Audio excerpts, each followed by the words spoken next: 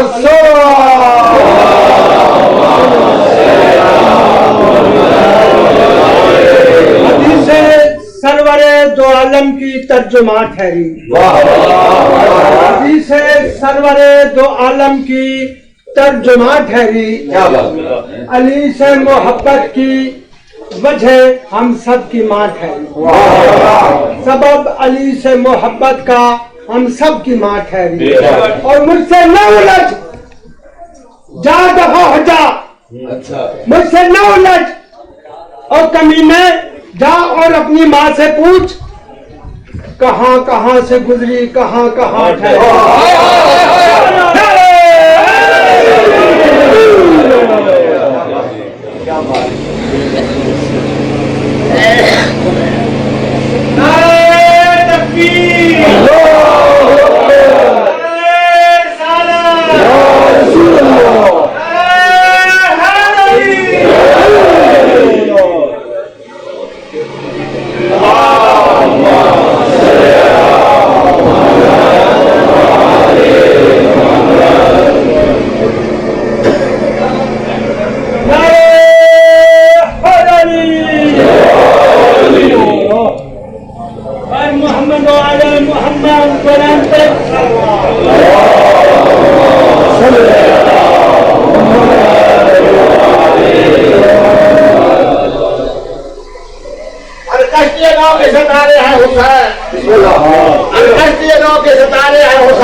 آمد مختار کے پیارے ہیں حسین، انسان کو ذرا بیدار تو ہو لینے دو، ہر گاؤں کو پیارے گی ہمارے ہیں حسین۔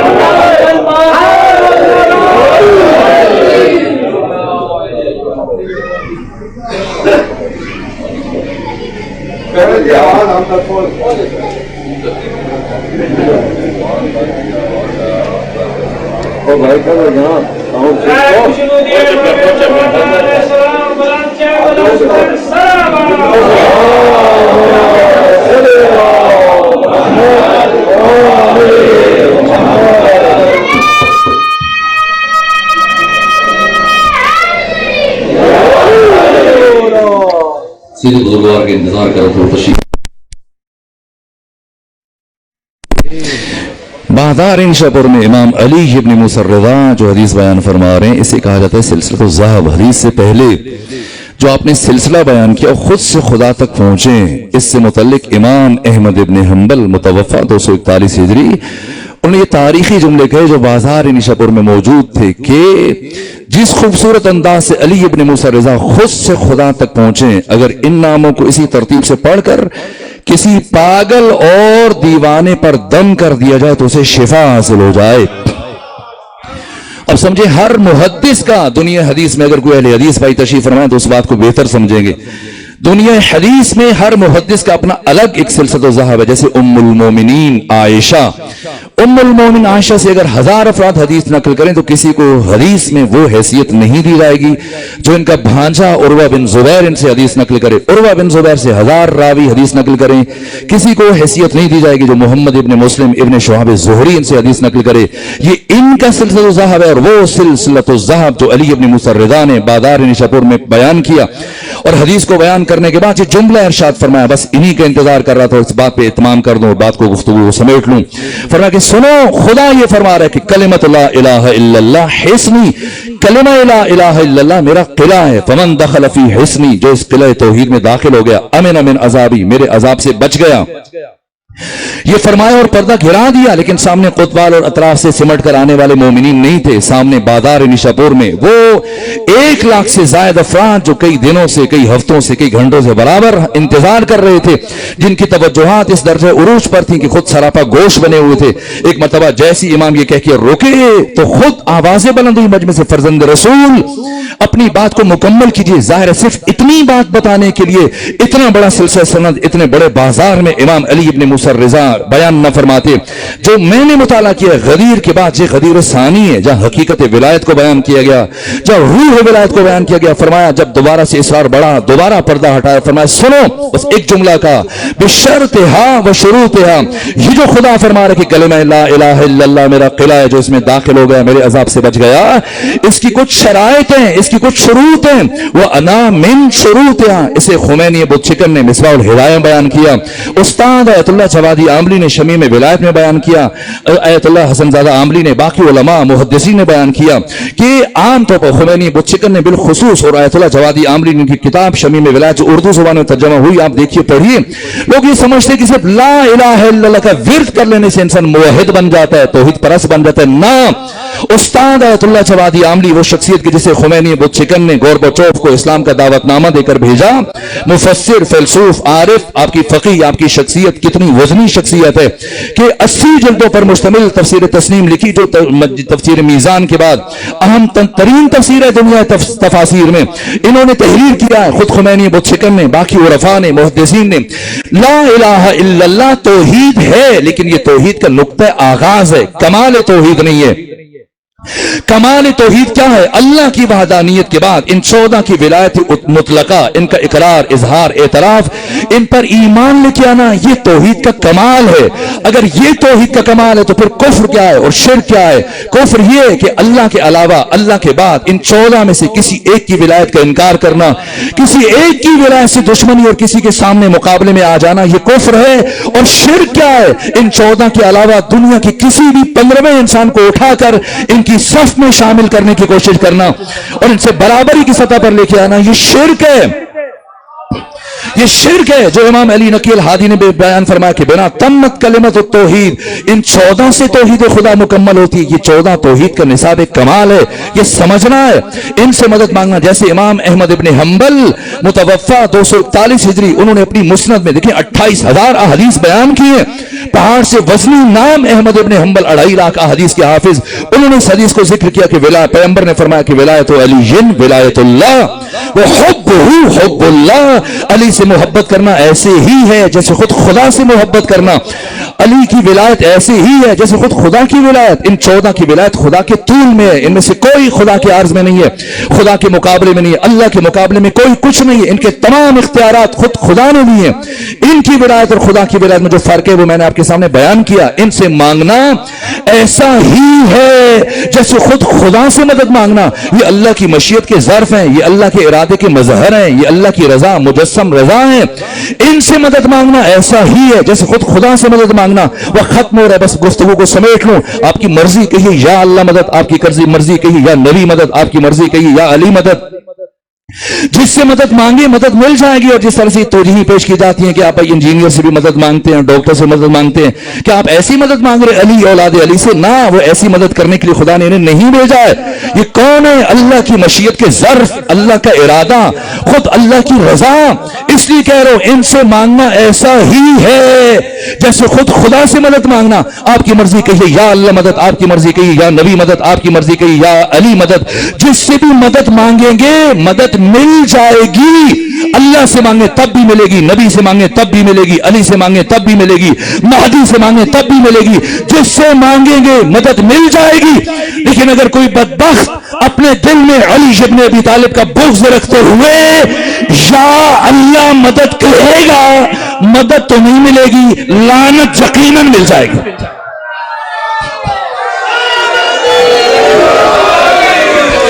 بس آخری جملہ عرض کروں آپ کی خدمت میں. وہ بات اہم ہے. اور یہ عرفا آیت اللہ حرم پناہی بزرگ نے اس حقیقت کو بیان کیا. آیت اللہ حرم پناہی بزرگ کے قائد شہید عارف حسین الحسینی جب تک خود قوم میں تشریف فرماتے، وہ فرماتے ہیں کہ جب بھی مجھے کوئی مسئلہ پیش آتا تھا میں استخارے کے لیے ان کے پاس جاتا تھا. اور جب پاکستان آ گئے اور قیادت کی ذمہ داری سنبھالی تو جب بھی کسی مشکل کوئی فیصلہ کرنا ہوتا تھا اپنے دوست کو ٹیلی فون کرتے تھے قوم میں کہ جاؤ آقا حرم پناہی کے پاس، ان سے استخارہ لو. جو استخارہ آتا تھا اس کے مطابق اپنا عکس العمل تعین کرتے تھے.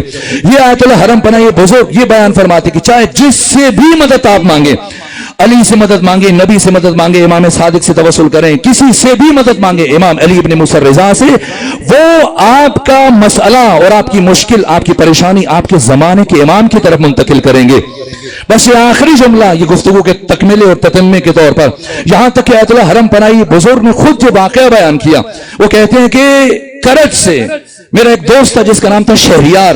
جس طرح گرمیوں میں اب تو ماشاءاللہ گرمیوں میں ٹھنڈ بنی ہوئی ہے، جیسے گرمیوں میں آپ لوگ مری چلے جاتے ہیں، باقی ٹھنڈے علاقے میں چلے جاتے ہیں، تو ایران میں عام طور پر وہ شمال کی طرف چلے جاتے ہیں. شمال ایران نسبتاً ٹھنڈا ہے، تو جو مذہبی لوگ ہوتے ہیں وہ ہم خرما ہم ثواب کی زیارات بھی ہو جائیں چلیں اور گرمیاں بھی اچھے سے گزر جائیں تو وہ مشہد چلے جاتے ہیں، خراسان چلے جاتے ہیں. تو جناب شہریار یہ انہوں نے خود بتایا آیت اللہ حرم پناہی بزرگ کو کہ میں گرمیوں کی چھٹیاں گزارنے کے لیے 1 مہینے کے لیے مشہد چلا گیا. اور جب میں مشہد پہنچا تو دوسرے دن جو میرا زادرہ تھا یا کسی نے میری جیب مار لی یا وہ رقم گر گئی، یہاں تک کہ اب جب میں نے دیکھا کہ میرے پاس کچھ نہیں بچا ہے تو اب ظاہر ہے کہ میں نے واپس بھی جانا ہے، کرایہ بھی خرچ کرنا ہے، جس مہمان سرا میں ٹھہرا ہوں، ہوٹل میں ٹھہرا ہوں، اسے بھی کچھ دینا ہے، اور اس طرح سے جتنے دن میں نے رکنا ہے، قیام کرنا ہے، میں نے کھانا کھانا ہے. تو پریشانی ہوئی، لیکن اب میں نے سوچا کہ میں کسی اور شخص سے اپنی مصیبت بیان نہیں کروں گا، جس کا مہمان ہوں اسی سے جا کے اپنی حاجت طلب کروں گا. چنانچہ جناب شہریار کہتے ہیں، آیت اللہ حرم پناہی اس کی روایت کر رہے ہیں، وہ کہتے ہیں کہ میں گیا آقا امام رضا کے حرم میں گیا، ان کی زری کو پکڑا، مناجات کی، دعا کی، توسل کیا کہ میں آپ کا مہمان ہوں، مسافر ہوں، آپ کے پاس آیا ہوں، آپ ہی سے اپنی مشکل بیان کر رہا ہوں، اور اگر آپ نے میری مشکل آسان نہ کی تو چاہے مجھے بھوکا رہنا پڑا، چاہے مجھے کرج واپس پیدل جانا پڑا، میں پیدل چلا جاؤں گا، کسی اور سے آپ کے علاوہ سوال نہیں کروں گا. یہاں تک کہ دعا کرتے رہے، گریا کرتے رہے، مناجات کرتے رہے. وہ پلٹ کے آئے، لیٹے، آنکھ لگی تو انہوں نے خواب میں آقا امام زمانہ کو دیکھا. یہ بات سمجھنے کی ہے، امام زمانہ کو خواب میں دیکھا اور انہوں نے کہا کہ کل اذان فجر کے بعد سب سے پہلے سین بزرگ کی طرف سے جو شخص حرم امام علی ابن موسیٰ رضا میں داخل ہو اس سے جا کے اپنی حاجت طلب کرنا، تمہارا مسئلہ حل ہو جائے گا. تو یہ کہتے ہیں جناب شہریار کے دوسرے دن اذان سے پہلے میں جا کے کھڑا ہو گیا کہ اذان فجر کے ساتھ سب سے پہلے اس بڑے سین کی طرف سے کون حرم رضوی میں داخل ہوتا ہے. کہاں میں انتظار کر رہا تھا، یہاں تک کہ میں نے دیکھا کہ اسماعیل بے نماز چلے آ رہے ہیں، کیونکہ اس وقت مشہد اتنا پھیلا ہوا نہیں تھا اور ان کو اس لیے بھی جانا جاتا تھا کہ بالاستیام بلا ناغا ہر روز جناب اسماعیل بارش ہو، سردی ہے، گرمی ہے، صبح میں اذان فجر کے بعد امام رضا کی زیارت کے لیے آتے تھے. اور انہیں بے نماز اس لیے کہا جاتا، کبھی کسی نے کو نماز پڑھتے ہوئے نہیں دیکھا. تو جب یہ پہلے داخل ہوئے تو چونکہ جانتے تھے جناب شہریار ان سے واقفیت تھی، تو انہوں نے سوچا کہ کم سے کم مجھے آقا امام زمانہ کسی ایسے شخص سے متعلق نہیں کہہ سکتے کہ اس سے اپنی حاجت بیان کرو کہ جو تارک الصلاۃ ہے. اس لیے وہ ارادتاً پھر پیچھے ہٹ گئے اور پھر جا کے دوسرے دن دعا کرتے رہے، مناجات کرتے رہے، اور پھر جب سوئے پھر یہی خواب دیکھا. اور جب خواب دیکھا تو پھر دوسرے دن حالت انتظار میں کھڑے ہو گئے اذان فجر سے پہلے، اور جیسی اذان فجر مکمل ہوئی تو دیکھا کہ پھر دوبارہ دوسرے دن بھی جناب اسماعیل بے نماز چلے آ رہے ہیں. اور جیسی وہ حرم رضوی میں داخل تو ان کا نام میں اس میرا خیال نہیں ہے، یقیناً امام نے انہیں ہی منسوب کیا میری مدد کے لیے. اس لیے وہ کہتے ہیں کہ میں چلتا ہوں آگے بڑھا، اور جب میں نے آگے بڑھ کے سلام کیا اور اپنا مسئلہ بتایا تو وہ مسکرانے لگے کہ میں تو کل بھی آپ کی امانت لے کے آیا تھا، آپ کی طرف دیکھتا بھی رہا، لیکن آپ نے میری طرف التفات نہیں کیا تو میں آگے چلا گیا. تو یہ لیجیے اپنی امانت گن لیجیے، کچھ کمی نہ ہو اس میں، کچھ زیادتی نہ ہو. تو وہ کہتے ہیں کہ جب میں نے گنا تو بیگنی وہی رقم تھی جو میری رقم ضائع ہوئی تھی، تلف ہوئی تھی، کھوئی تھی. تو اس کے بعد جب وہ حرم کی طرف بڑھے تو جاتے مجھ سے کہنے لگے کہ جناب شہریار آپ آقا امام علی ابن موسیٰ رضا کے مہمان ہیں، ہم یہاں رہتے ہیں، آپ کے میزبان ہیں. میں یہ چاہتا ہوں کہ جب آخری دن آپ یہاں سے رخصت ہوں، جب جانے لگے تو ایک دن پہلے مجھے بتا دیجیے گا، میں آپ کی خدا حافظی کروں، بدرکہ کروں، آپ کو رخصت کروں. تو ان کا ٹھیک ہے، میں ہر روز ادھر آتا ہوں، مجھے آپ بتا دیجیے گا جب آپ نے جانا ہوگا. تو جانے سے ایک دن پہلے وہ آ کر رکے، بتایا کہ میں کل صبح یہاں سے روانہ ہو جاؤں گا. اور جب وہ آئے اسی ساعت موعود پر کہ اس وقت ہم چلیں گے، وہ ان کی مہمان سرا میں آئے جہاں وہ ٹھہرے ہوئے تھے. آ کر جناب اسماعیل بے نماز نے ان کا اثاثہ اٹھایا، سامان اٹھایا اور چلے، اور راستے میں پوچھا کہ بھائی جلدی جانا چاہتے ہیں یا روٹین کے حساب سے جانا چاہتے ہیں؟ تو کہا کہ اگر جلدی پہنچیں کوئی ایسا وسیلہ تو اچھی بات ہو جائے گی. تو کہا پھر آئیے میرے پاس، میرے پیچھے آئیے. تو ان کو ٹرمینال لے جانے کی بجائے اپنے پیچھے لے کے گئے ایک خرابے کی طرف، ایک ویرانے کی طرف. اور آیت اللہ حرم پناہی بزرگ فرماتے ہیں کہ شہریار نے مجھے بتایا کہ پھر وہ اسماعیل بے نماز مجھے لے کر ایک ویرانے کی طرف گئے تو کہا کہ ایک لمحے کے لیے آنکھیں بند کر لیجیے. اور جب میں نے آنکھیں بند کی تو ایک دو قدم اٹھائے تو مجھ سے کہتے ہیں اب آنکھیں کھول لیجیے. اور جب میں نے آنکھیں کھولی تو میں نے خود کو ایک مانوس جگہ پر پایا، ایسی جگہ جو میری دیکھی بھالی ہے. جو تب میں نے تھوڑا سا غور کیا تو یہ تو خود میرا اناروں کا باغ ہے جسے میں نے خود اپنے گھر کے پاس کرج میں کاشت کیا تھا. ایک مرتبہ ہل کر رہ گیا. میں نے کہا جناب اسماعیل، دنیا والے آپ کو بے نماز کہتے ہیں اور آپ آقا سے اتنے قریب ہیں کہ وہ آپ کو ذمہ داریاں منتقل کرتے ہیں، اور آپ ایسے صاحب کرامات کہ مجھے چشم زدن میں مشہد سے 14-16 گھنٹے کا فاصلہ طے کروا دیا اور مجھے کرج پہنچا دیا. تو وہ مسکرائے. چلو ٹھیک کہتے ہیں، اس لیے کہ کبھی کسی نے مجھے نماز پڑھتے ہوئے نہیں دیکھا. کیوں؟ اس لیے کہ میں اپنی اکثر نمازیں آقا امام زمانہ کی اقتداء میں ادا کرتا ہوں. یہ شیخ سعدی نے کہا سعدی حجاب نیز تو آئین پاک داشت. سعدی حجاب نہیں، شرط یہ کہ تیرا آئینہ قلب پاک ہونا چاہیے. زنگار خورد چون نہ نمایت بروی دوست، چونکہ تیرے آئینہ قلب کو زنگ لگ چکا اس لیے تجھے تیرے محبوب کی تصویر نہیں دکھاتا. ہمارے اور آقا کے درمیان کوئی حجاب نہیں ہے. ان سے مدد مانگنا تشیع نہیں ہے، ان کی نصرت کرنا یہ تشیع ہے. وقت ختم ہوا، ورنہ میں انشاءاللہ 23 محرم کو گلیار میں یہیں جہاں بات چھوڑی ہے یہیں سے اپنی بات آگے بڑھاؤں گا. بس ایک جملہ عرض کروں تاکہ مجلس مکمل ہو جائے. آئیے آقا امام زمانہ کو فرصہ پیش کرتے ہیں. سب سے بڑی مصیبت جس کے لیے یہ 14 خون کے آنسو بہا رہے ہیں، خود آقا امام زمانہ. علامہ حلی کہتے ہیں جب میں نے زیارت ناہیہ میں امام کا یہ جملہ پڑھا کہ میں صبح اور شام خون کے آنسو بہاتا ہوں تو میں نے عمل کیا، اور جب میں نے عمل کیا تو مجھے آقا امام زمانہ کی زیارت نصیب ہوئی. اور جب زیارت نصیب ہوئی تو میں نے آقا سے پوچھا کہ آپ کے جملے کہ میں صبح اور شام